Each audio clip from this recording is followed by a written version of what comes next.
ఆడ మేడిగడ్డను ఎండబెట్టిండు, నీళ్ళు ఇస్తలేరు రేవంత్ రెడ్డి. ఇయ్యడు. ఎందుకు ఇయ్యడు? ఎందుకంటే ఆయన బాస్ కింద ఉన్నాడు చంద్రబాబు నాయుడు. నువ్వు కడితే బరాబర్ మర్యాద ఉండదు రాబాయ్ అంటే కిందికి నీళ్ళు పోవన్నాయి. మరి ఇయ్యడు. ఆయన ఆడిచ్చినట్టు ఈయన పాపం ఈయన దేవుని ఈయన కోవట్టు చిన్న మనిషిన. వాళ్ళిద్దరు ఎట్లా ఆడిస్తే అట్లా ఆడేటోడు ఈయన చేతులు ఏముంటుంది. అట్లాగే ఇప్పుడు నిన్న మీరు చూసిండ్రు పక్కకు కర్ణాటకలో ఆల్మట్టి డ్యామ్ హైట్ పెంచుతుండ్రు 5 ఫీట్లు. ఒక్క డ్యాము ఆల్రెడీ కట్టి ఉన్న డ్యాము 5 ఫీట్లు పెంచుతందుకు వాళ్ళు ఎంత ఖర్చు పెడుతున్నారు ఎరికేనా? 70,000 కోట్లు ఒక భూసేకరణకే. 70,000 కోట్లు.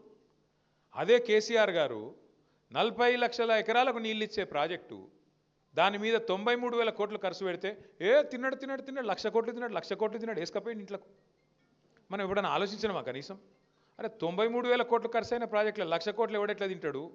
మరి 1,00,000 కోట్లు ఈయననే తింటా బరాజులు ఎవడు కట్టిండు? ఆ పంప్ హౌజులు ఎట్లా కట్టిర్రు? ఆ సొరంగ మార్గాలు ఎట్లా కట్టిర్రు? మరి ఆ మొత్తం కాలువలు ఎట్లా కట్టిండ్రు? గన్ని రిజర్వాయర్లు ఎట్లా వచ్చినాయి? గిన్ని నీళ్ళు ఎట్లా వస్తున్నాయి?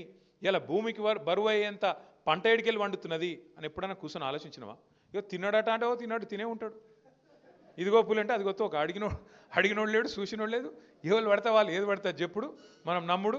ఆయనతో పోయి బాయిలో దుంకుతున్నామా బుందలో దుంకుతున్నామా ఏది చూసేది లేదు, పోయి దుంకుడేనే.